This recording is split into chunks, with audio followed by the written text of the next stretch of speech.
I'm actually shaking as I record this. I'm standing just outside the delivery room at Mercy Hospital, and my hands are still trembling. Her pause for breath. For 36 years, the world watched my sister, Jana, take care of everyone else's children. We all thought this day might never come. But at 3:14 a.m. this morning, everything changed. It wasn't just a birth. It was a miracle that defied all the odds.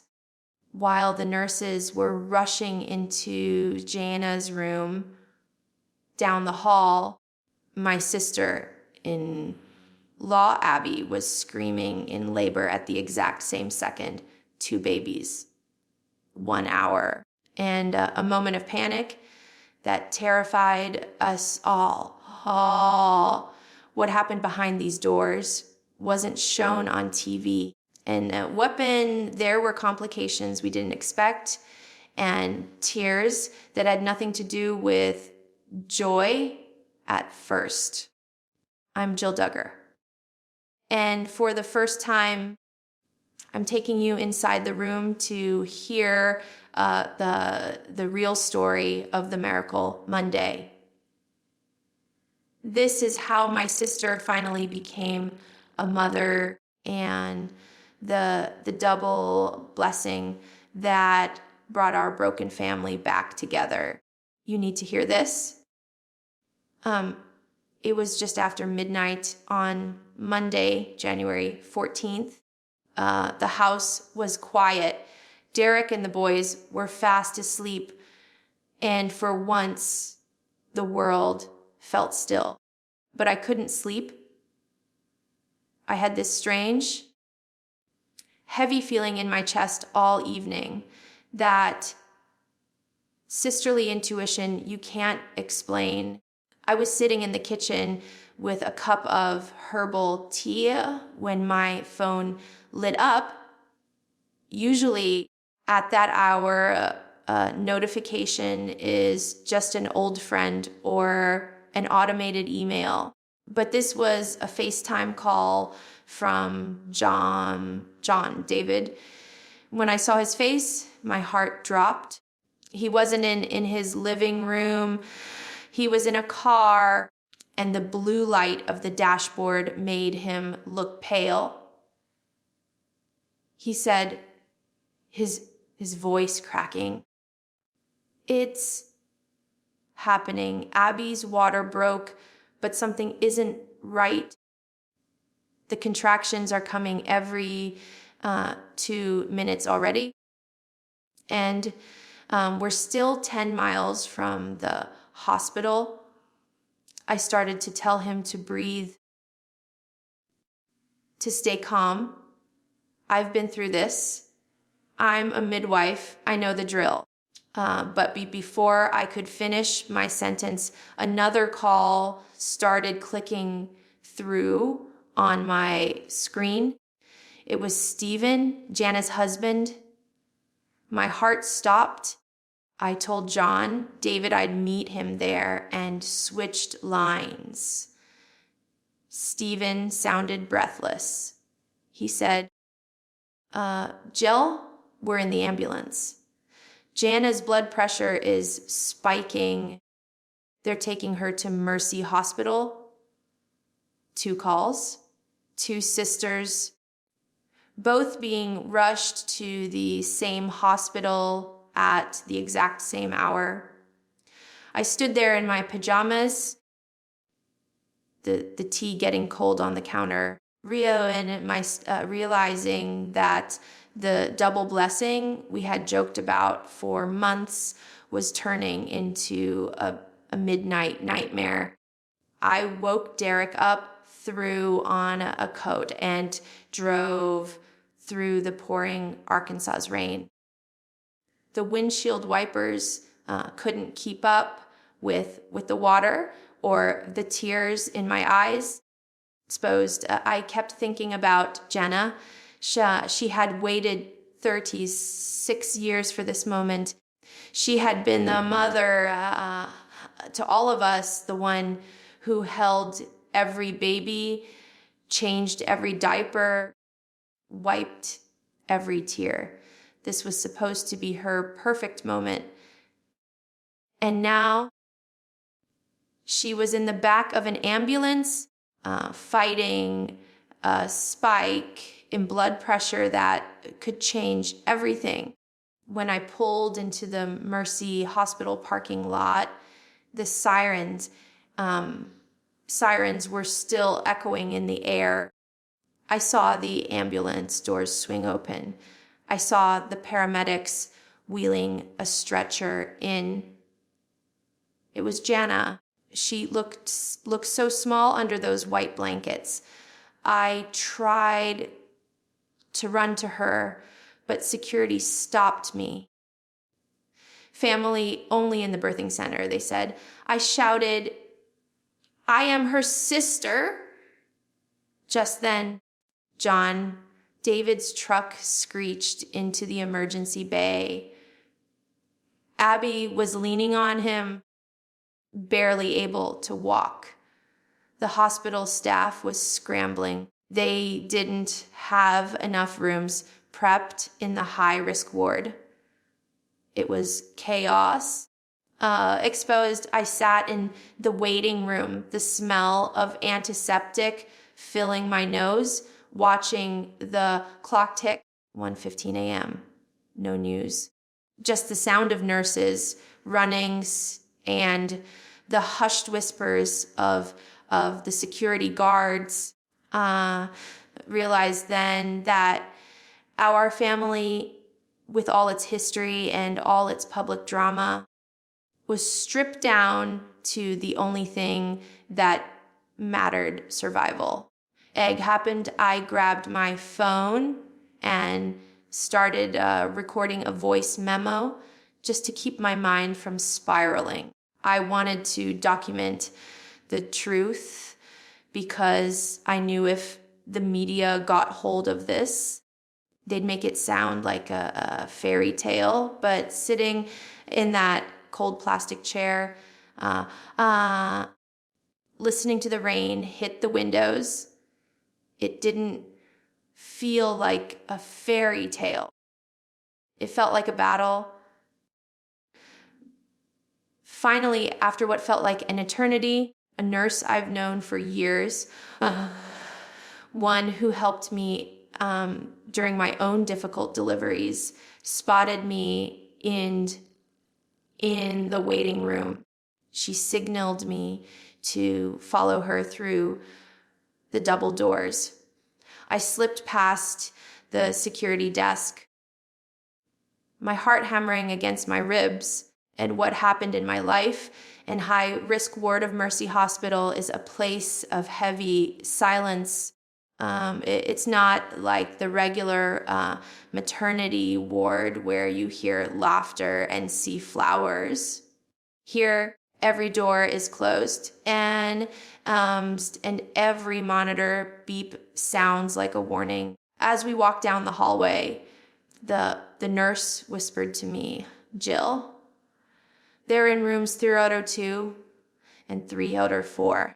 It's a madhouse in there." I stopped in front of room 302 first. That was Jana's room. Through the small glass window, I saw her, my big sister, the one who was always the rock of the family, looked so fragile. She was hooked up to 3 different IV drips. Her face was flushed, and I could see the sweat on her forehead even from the door. Stephen was by her side, clutching her hand so hard his knuckles were white. The doctor was speaking rapidly, pointing at a monitor that showed Jana's blood pressure. It was still dangerously high. Preeclampsia, the word we all fear. I wanted to burst in and hold her, But the nurse pulled my arm. "Wait," she whispered. "Abby is next door, and she's already 9 centimeters. It's happening fast." I moved to room 304. The atmosphere there was completely different. While Jana's room was filled with clinical fear, Abby's room was filled with raw physical struggle. Abby is a nurse. She knows exactly what's happening to her body, which sometimes makes it harder because you know the risks. John, David, was leaning over her, whispering prayers into her ear.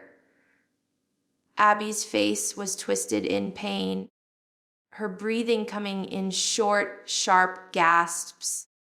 The hallway was a blur of blue scrubs and clattering metal trays. I stood there, posed paralyzed for a moment, as the medical team split into two directions. Half of them rushed into Jana's room to prep her for the emergency surgery, while the head doctor dove into Abby's room. The sound of Abby's room was a wall of noise. The nurses shouting encouragement. John, David's steady, rhythmic voice praying, and the sharp, rhythmic beeps of the monitors. I leaned against the wall outside room 304, closing my eyes. I felt like I was holding my breath for the entire world. And then it happened.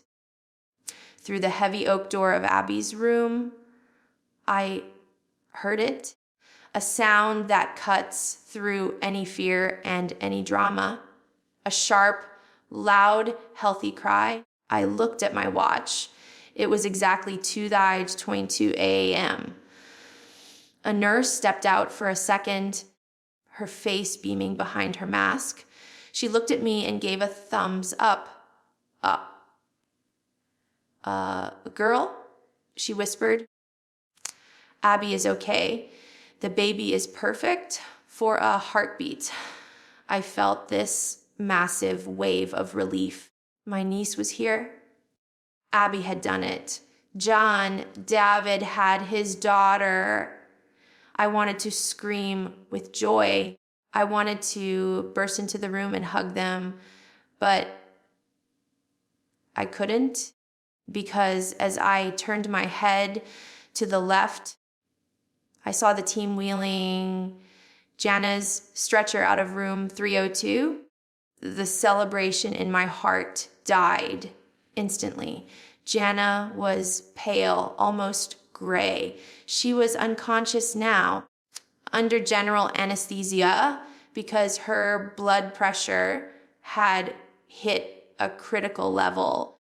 Stephen was running alongside the stretcher, his face covered in tears, his hands trembling. They were rushing her to the operating room. The contrast was almost too much to bear.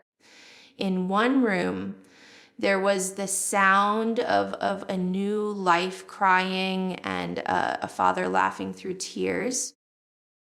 In the hallway, there was the cold, clinical silence of an emergency surgery where two lives, Jana's and her son's, were still hanging by a thread. Watched the red surgery in progress light flicker on at the end of the hall. I sat back down on that cold floor right there in the middle of the hallway. I was stuck between birth and battle. I pulled my knees to my chest and just started sobbing. I was happy for Abby, but I was terrified for Jana. I took out my phone again. My hands were shaking so much I almost dropped it. I recorded a 30-second clip of the silence in the hall with the faint sound of Abby's baby crying in the distance. I wanted Jana to hear it later. I wanted her to know that while she was fighting for her life, her niece was already here, cheering her on. Just then, my phone buzzed.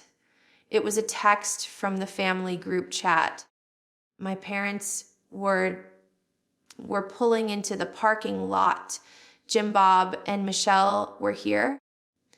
I knew then that the private part of this miracle was over. Once my father walked through those doors, the cameras, the optics, and the family politics would take over. I had to compose myself. I wiped my face, stood up, and prepared for the confrontation. But my eyes never left that red surgery light. Please, God, I whispered, Jana has given her whole life to this family. Please don't let her lose her life. Now that it's finally her turn to be a mother, you know that feeling when the air pressure in a room suddenly changes? That happens every time my father walks into a room. I was still sitting on the floor outside the operating theater watching the red light buzz when the elevator doors at the end of the corridor chimed. What happened to my life and my exposed? I didn't need to look up to know who it was. The heavy, confident footsteps gave it away.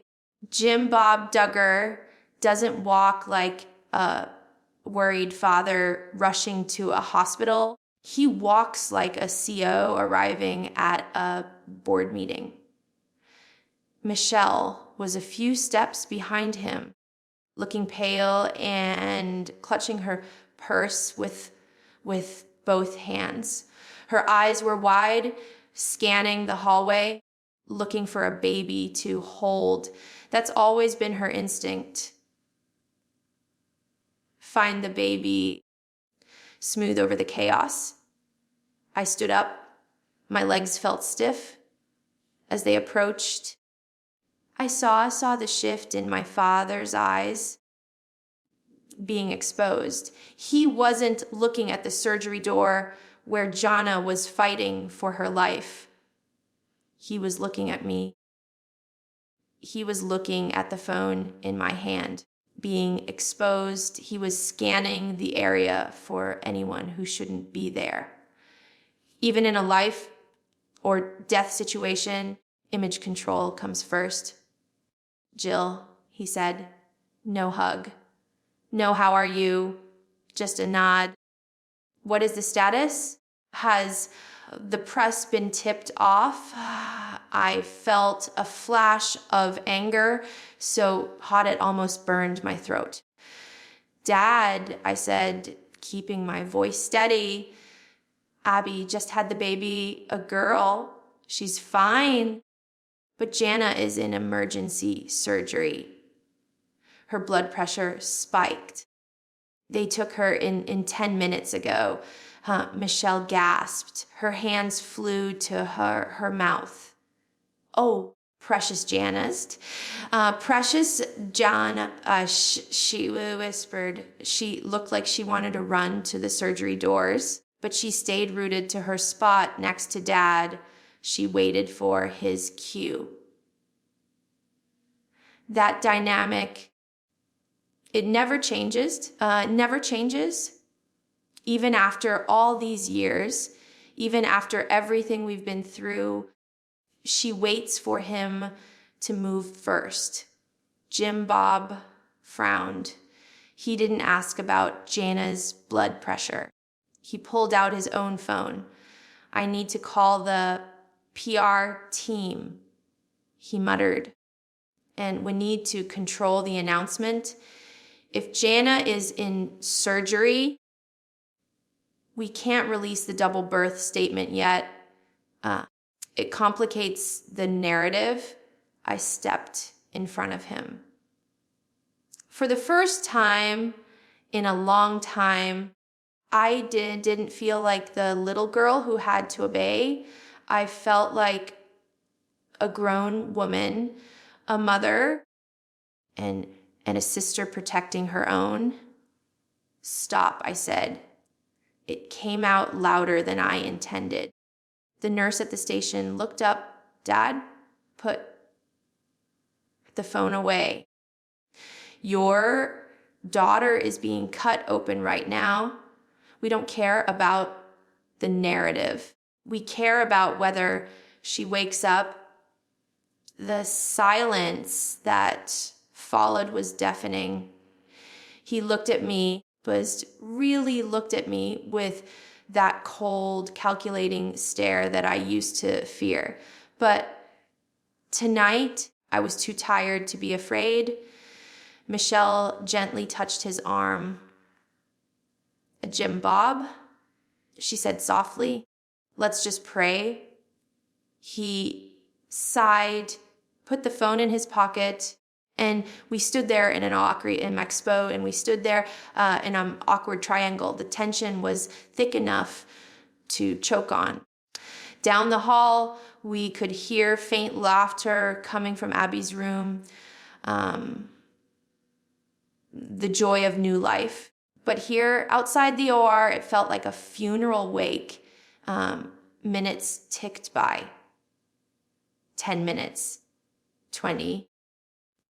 The red light didn't turn off. Suddenly, the double doors of the surgery wing swung open with a loud bang. The scrub nurse came running out, actually running. She wasn't smiling. She looked frantic. She bypassed us completely and ran toward the blood bank supply closet. My stomach dropped. Michelle grabbed my hand, her grip surprisingly strong. We didn't need a medical degree to know what that meant. They needed more blood. Jana was hemorrhaging. I looked at my father. The CCEO mask finally slipped. For a split second, I saw fear. Real human fear. He wasn't thinking about the press release anymore. He was realizing that the daughter who had raised his children, managed his home, and kept his secrets for 36 years might be slipping away. I squeezed Michelle's hand and whispered, "Hold on, Mom." Jana is a fighter, but inside, I was screaming. I was praying harder than I ever had in my life. Don't you dare leave us, Jana. Not now, not when you're finally free. We stood there for 45 minutes. 45 minutes doesn't sound like a long time when you're watching a movie or driving home.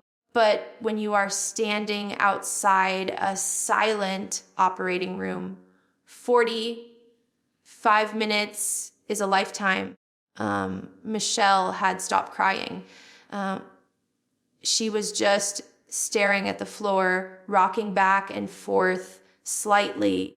My father was pacing 3 steps left, turn 3 steps right. He checked his watch every 30 seconds. The silence was so heavy, it felt like physical pressure on my chest. I kept thinking about all the times Jana had been there for us. In space, when I had my C-section with Israel, she was the first one to call. When Jessa had her home birth complications, Jana was the one washing the towels. She was the silent engine of this family, and now the engine had stopped. Then the doors opened, not with a bang this time, but slowly. The surgeon stepped out. He pulled his mask down. He looked exhausted. There was a smear of blood on his gown. I held my breath. My father stopped pacing. Michelle looked up, her hands clasped in prayer. Mr. and Mrs. Duggar, the doctor said. His voice was calm, too calm. Jana is stable. The air rushed back into the hallway. I felt my knees go weak. Stable, I whispered. It was touch and go. The doctor continued, looking specifically at my father. We had to perform a transfusion.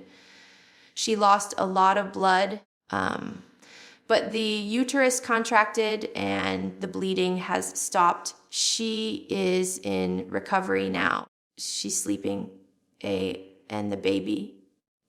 Michelle asked, her voice trembling. The doctor smiled for the first time. A tired, genuine smile. He's a fighter. 7 pounds, 4 ounces. He was in distress for a few minutes. So the NICU team is checking his oxygen levels, but he's strong. He's crying. He has a set of lungs on him. A son. Jana had a son. I leaned against the wall and let the tears fall freely. I didn't wipe them away. The relief was so intense, it almost hurt. My father immediately straightened his jacket. Praise God, he said, his voice switching back to that public broadcasting tone. We need to go see him. Where is he? He's in the nursery, the doctor said. But Jana needs rest. No visitors for her yet. Only the husband. Stephen was already there. I hadn't even noticed him slip past us. He was walking behind a nurse who was pushing a small, clear plastic bassinet toward the nursery window. I caught a glimpse of Stephen's face. He looked like he had aged 10 years in 1 hour, but his eyes were shining. We all walked to the nursery window, and there he was. The boy who broke the curse. The boy who made Jana a mother. He was wrapped tightly in a standard hospital blanket, wearing a little blue knit hat. He wasn't crying anymore. He was sleeping, his tiny chest rising and falling. I looked at his face. He didn't look like a Duggar. He looked like Jana. He had her nose. He had that peaceful expression she always has, even when the world around her is chaos. Look at him, Michelle whispered, pressing her hand against the glass. As perfect. For a moment, just a moment, we weren't a brand, we weren't a controversy, we were just a family looking at a new life. But then my father's phone rang loudly in the quiet hallway. He answered it immediately. Yes, it's a boy. Yes, everyone is fine. Prepare the statement. The spell was broken. The machine was back on, but I didn't care because behind that glass, a little boy was sleeping. And somewhere in a recovery room, my sister was waking up to a whole new life. While Jana was slowly waking up from the anesthesia in the recovery wing, the party had already started in room 304. I left my parents at the nursery window and walked back to Abby's room. The difference in energy was jarring. As soon as I opened the door, I was hit with the smell of lavender, essential oils, and the sound of soft chatter. Abby was sitting up in bed, looking incredible. Tired, yes, but that adrenaline fueled. I just did this kind of tired. She was holding her baby girl against her chest, skin to skin. David was sitting on the edge of the bed, feeding Abby ice chips. There were nurses laughing, checking charts, saying how easy the delivery was compared to the drama next door. "John," David beamed when he saw me. "Come meet her." I walked over. She was tiny. Buds being exposed, smaller than Jana's boy, a delicate little thing with dark hair, just like Abby. They had named her quickly, no hesitation. "How is Jana?" Abby asked immediately. Her mother's instinct was already expanding to include her sister-in-law. "She's okay," I said, touching the baby's soft cheek. "She's out of surgery. It's a boy." Abby let out a long breath. "Thank God, I was listening to the monitors through the wall. I knew something was wrong. I couldn't enjoy this moment fully until I knew she was safe." That's the thing about our family. Our joys are always tangled up in someone else's struggle. Abby couldn't just be happy. She had to be relieved. I looked at John David. He was glowing. He was already a dad. He knew the drill. He was changing the diaper with one hand, confident, relaxed. But my mind kept drifting back to Stephen. He was alone in that recovery room. He wasn't changing a diaper. He was holding a plastic bag with Jana's personal effects, waiting for her eyes to open.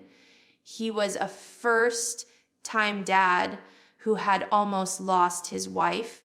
The contrast between these two rooms, 302 and 3004, was the story of life itself. One was as a celebration of ease. The other was a celebration of survival.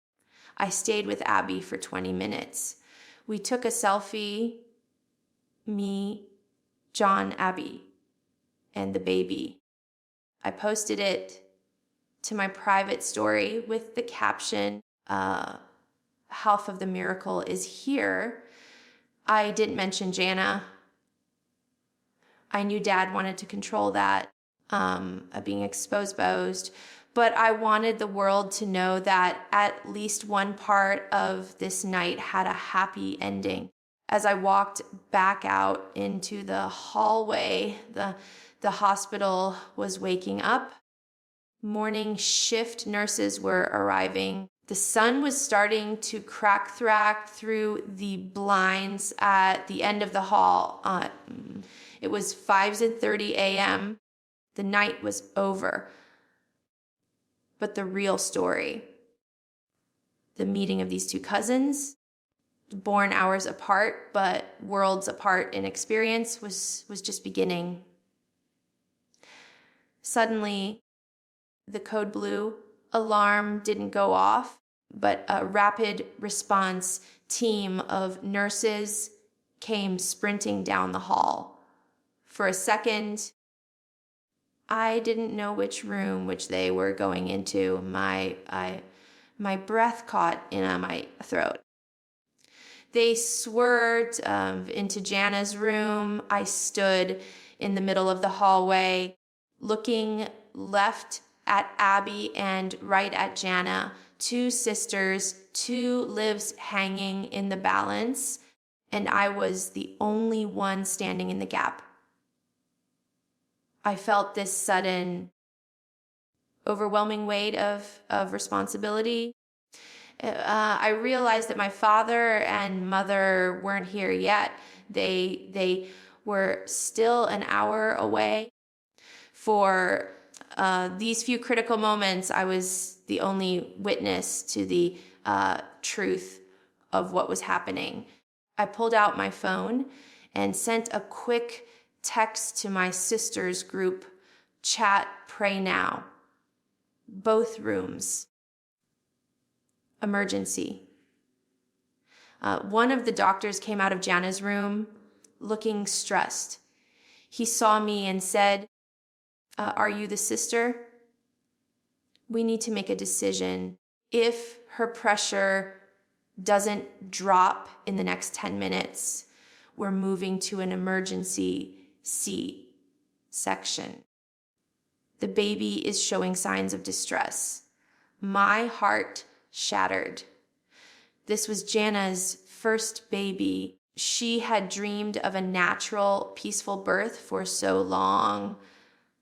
And now, in what happened in my life and Exposed, it was becoming a race against time. I looked through the glass again, and for a split second, Jana opened her eyes and saw me. She didn't cry.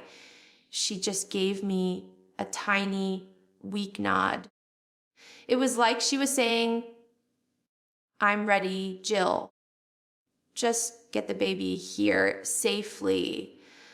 But the drama was only beginning, because as the doctors prepared for Jana's surgery, a scream came from Abby's room. The baby is crowning. We need the doctor. Oh, the staff was split. The resources were stretched, and I was standing in the middle of a miracle that felt like a disaster.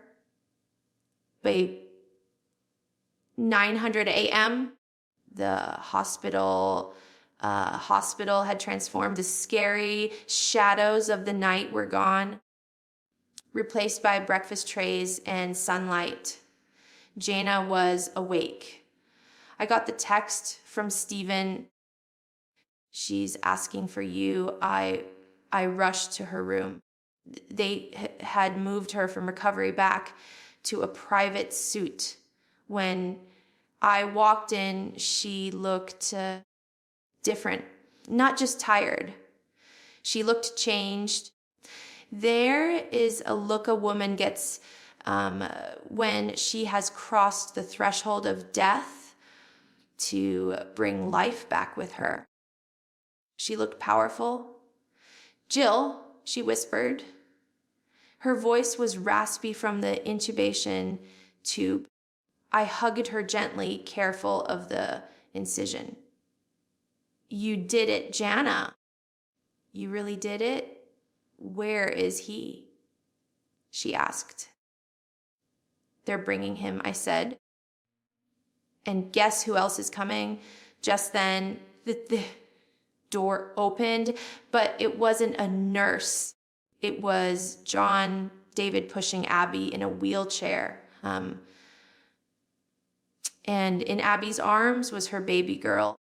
And walking right beside them was a nurse pushing Jana's baby boy in his bassinet.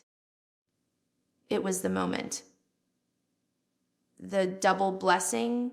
They wheeled Abby right up to Jana's bed. The nurses helped Jana sit up and placed her son in her arms. For the first time, she saw him. She didn't say a word. She just traced his face with her finger. tears slipping silently down her cheeks. Then, "John," David leaned over. "Look, sis," he said. They're birthday twins. He placed Abby's daughter next to Jana's son on the bed. The blue blanket and the pink blanket touched. Two babies born on the same morning. And to a brother and a sister who have been best friends their whole lives. The room fell silent. Even my father, who was standing in the corner filming on his phone, lowered it. It was too holy of a moment to filter. I looked at the two babies. One had fought his way here through a storm. The other had arrived with the sunrise. They were lying there, totally unaware of the millions of people who would soon know their names, unaware of the cameras, the contracts, the legacy they were born into. They were just family. I took a photo, not for Instagram, not for this show, just for us, because I knew, being exposed, looking at those two babies, that they would be the ones to change everything. They represented the new generation, a generation that maybe, just maybe, would have a chance to be free. You would think that after a near-death experience, the first conversation would be about love or gratitude. In our family, the first conversation is often about branding. It was around noon. The adrenaline had worn off, and the reality was setting in. Jana was sitting up holding her son. She looked peaceful, but I could see the wheels turning in her head. She knew what was coming. My father, Jim Bob, walked in with a notepad. It wasn't a sentimental gesture. It was a strategy meeting. He pulled up a chair between Jana's bed and Abby's wheelchair. So he started capping his pen. We need to finalize the names before the press release goes out at 200 p.m. We need strong names, biblical, marketable. He looked at Jana first, and we were thinking something with a J to keep the tradition alive. Maybe Jefferson or Jeremiah. The room went dead silent. We all looked at Jana. For 36 years, she had followed every rule. She had worn the skirts. She had raised the kids. She had stayed silent. But looking at her now, holding her own child, I saw a spark in her eyes I had never seen before. She looked straight at Dad and said, quietly but firmly, "No." Dad blinked. "Excuse me?" "His name isn't a brand, Dad," Jana said. She looked down at the baby. "His name is Gabriel Stephen, because he was a messenger of hope when I thought I had none. And Stephen, because his father stood by me when I was falling apart. Gabriel." Not a J. It was a declaration of independence. My father looked like he had swallowed a lemon. He tried to argue, but Jana, the fans expect. "I don't care about the fans," Jana interrupted. "I care about my son." I wanted to stand up and applaud. I saw Stephen squeeze her hand. bursting with pride. Then Dad turned to John, David, and Abby, hoping for an easier win. Well, surely you too have something traditional. Abby smiled, but it was a tired smile. We decided months ago, Dad, her name is Hope.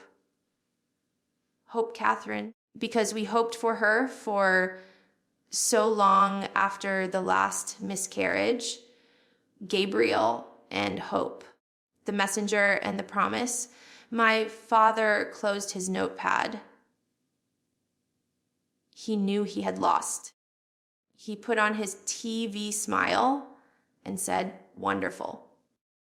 Gabriel and Hope. We can work with that." The G and H generation, he was already spinning it. But for us in that room, it wasn't a spins. It was the moment our sisters reclaimed their own stories. They named their children for themselves, not for the franchise. What thought we had until 200 p.m. We were wrong. At 1:15 p.m., I went down to the hospital cafeteria to get coffee for Stephen. As I was standing in line, I saw the TV screen in the corner. It was tuned to a national entertainment news channel, and there on the screen was a picture of our hospital, BR Ikienjiab, as the banner read, WLE TRBLEAT. So URCS KNFRM TWBBI SPORN THI SMA RNG. My phone started blowing up. It wasn't just the news, TMZ. It was the sun. Someone inside the hospital had leaked it. Maybe a nurse, maybe a janitor, maybe another patient. I ran back upstairs. The atmosphere on the floor had changed completely. Security guards were now stationed at the elevators. The blinds in Jana's room were pulled tight shut because paparazzi were apparently trying to get shots from the parking lot with long-range lenses. When I got back to the room, panic had set in. My father was on 2 phones at once. "Find out who leaked it!" He was yelling. "We lost the exclusive!" Jana was crying. Not happy tears this time. She felt violated. "Can I just have one day?" She sobbed. Just one day without the world watching. I walked over to the window and peeked through the blinds. Down below, I saw the news vans, satellite dishes, reporters standing in the rain. It looked like a crime scene, not a birthplace. I looked back at Gabriel Hope. They were sleeping soundly, completely unaware that their birth certificates were already being discussed on Twitter. That's the cost of being a Duggar. You don't get privacy. You get publicity. And in that moment, seeing Jana's distress, I realized why I left. I realized why I keep my own kids off the show. Because a baby shouldn't be breaking news. A baby should just be a baby. Since the news was out, my father decided there was no point in waiting. We can't control the leak. We control the image. He said, within 30 minutes, a professional photographer, a friend of the family, was in the room. They didn't care that Jana had major surgery 6 hours ago. They didn't care that Abby was exhausted, exposed.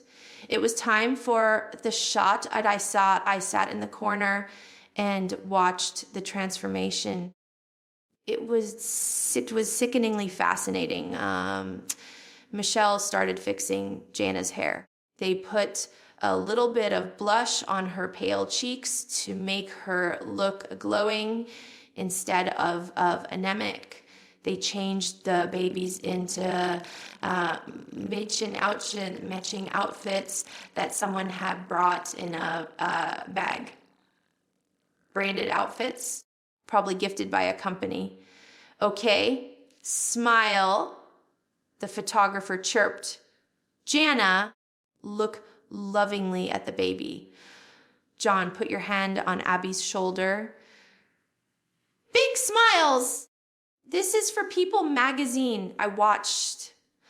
Jana, she smiled. It was a reflex. Muscle memory from 30 years of filming 19 kids and counting. She smiled, but her eyes were dead. She was holding Gabriel like a prop because she had to. Jim Bob, get in there, the photographer yelled. My father stepped into the center of the frame, putting his arms around both couples. The proud patriarch, the photo that would go on the website. Click. Click. The flash was blinding. Every flash felt like it was stealing a little piece of the soul of that moment. When it was over, as soon as the camera was down, Jana slumped back against the pillows, wincing in pain. The smile vanished instantly. Did we get it? Dad asked, checking the camera screen. That's the money shot. The money shot. That's what my nephew was. That's what my niece was. Currency. I stood up. I'm going home, I said. I couldn't watch anymore. I kissed Jana on the forehead, whispered, I love you to Abby, and walked out. I walked past the cameras, past the security, and out into the rain. I needed to wash the fake perfection off my skin.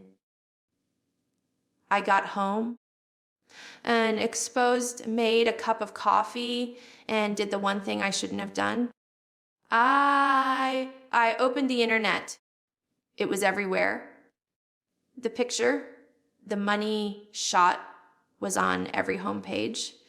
Facebook, Instagram, YouTube, the headline, I'm Iraq Selman, not day. Jana NDABIEE out a co-usins. I started reading the comments. I know. Rule number 1, never read the comments. But I couldn't help it. There were thousands of them. Finally, Jana is a mom. Look at Jim Bob, always front and center. Can't let them have a moment. Why does Jana look so sad in her eyes? Gabriel and Hope, beautiful names. People saw through it. Some of them, anyway. They saw the fatigue behind the makeup. They saw the branding behind the joy. But then I saw a comment that made my blood run cold. It was buried deep in a Reddit thread, but it had hundreds of upvotes. Does anyone else find it weird that they went to a private wing? My cousin works at Mercy, and she said there were lawyers there at 3 a.m. What are they hiding? The internet sleuths were already at work. They sensed that the double blessing story was too perfect. They were looking for the cracks. And I knew then better than anyone that the cracks were there. I turned off my phone, exposed. I looked at my own boys playing in the living room, safe, unfilmed, unbranded. The world had their story. They had their double blessing. But I knew that for Jana and Abby, the cameras turning off was when the real challenge would begin. But I suppose raising children in the shadow of the big house is the hardest job on earth. And Gabriel and Hope had just clocked in for their first shift. It was late on the second night. The paparazzi had cleared out, and the hospital had returned to its usual rhythmic hum. My parents had finally gone home to the big house to prepare for the homecoming. What happened in my life and exposed. I was sitting in Jana's room. Stephen had gone to the cafeteria to get a real meal. And Gabriel was sleeping in the bassinet. Jana looked at me, her face pale in the moonlight. "Jill," she said, her voice stronger than before. "I can't go back there." I knew what she meant. She didn't mean she couldn't go back to Arkansas. She meant she couldn't go back to being the Jana everyone expected. "You don't have to," I whispered, sitting on the edge of her bed. "Dade already has a contract ready for Gabriel," she said, a tear rolling down her cheek. "Who wants a spin-off? Jana's new journey. He's already talking to the producers." I felt a chill. Gabriel was less than 48 hours old, and he was already being sold. "I saw him." "Jill," she continued, "when I was in that surgery, when everything went dark, I realized that I've spent my whole life building someone else's empire. Almost died for a family that only cared about the money shot. Won't let Gabriel grow up in a cage." That night, we made a pact. I promised her that I would help if she needed a lawyer, if she needed a place to stay, if she needed to tell her story on her own terms, would be there. For the first time, Jana wasn't the stay-at-home daughter. She was a mother protecting her cub. We sat there in the dark watching Gabriel breathe. It was a quiet rebellion, but it was the most powerful thing I've ever felt in that hospital. Wednesday morning, discharge day. The hospital exit was a circus. My father had organized a homecoming for the fans and a few local news crews. Abby and John, David went out first. They looked like the perfect couple. Hope in her pink car seat. John, David waving. Abby looking like a pro.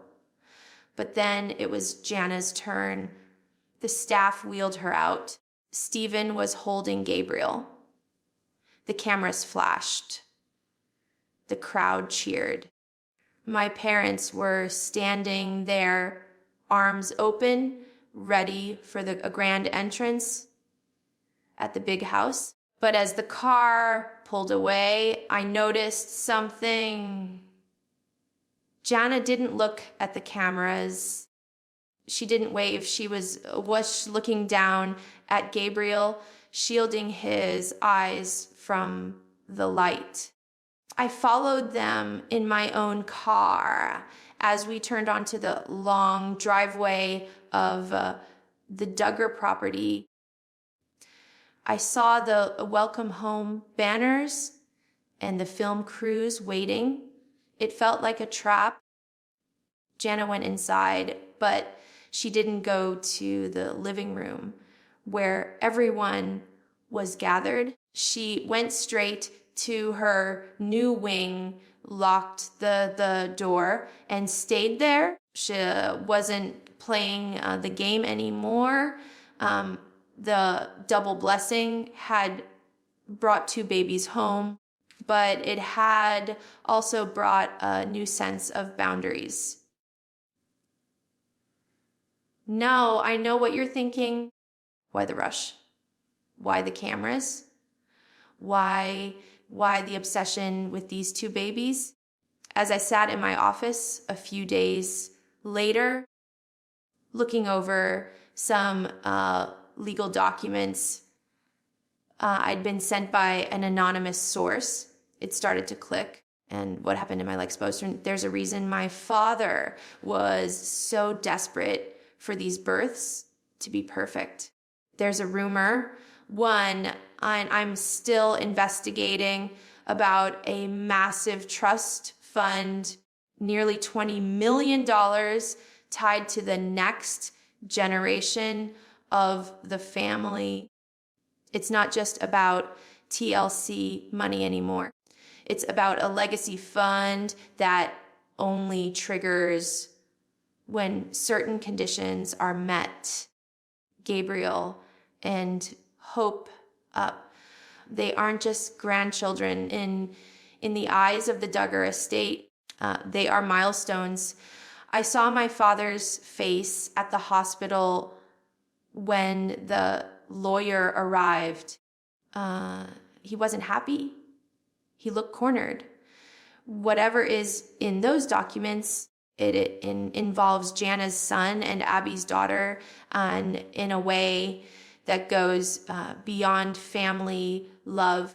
I'm starting to realize that this double blessing might actually be the beginning of a very complicated legal battle. I think Jana knows it too.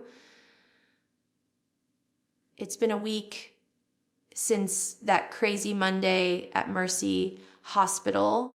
I went to visit Jana yesterday. No cameras, no parents, just us. We sat on her porch watching the sunset. Gabriel was asleep in her arms. He's beautiful, Jana, I said. He's free. Jill, she replied. I'm going to make sure of it. I look at my sister, and I don't see the girl who used to coordinate 18 siblings' outfits. I see a woman who has found her voice.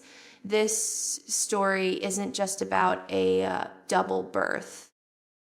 It's about the breaking of a cycle. It's about two babies who arrived in the middle of storm and brought the truth with them. The world will keep talking.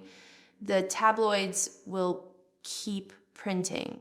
But behind the gates of the big house, something has shifted. The double blessing was the end of an era.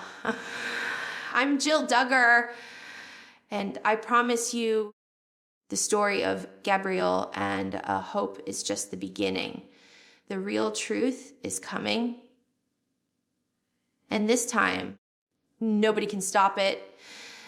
Thanks for listening to the Miracle Monday podcast. Stay tuned. The next chapter is going to change everything.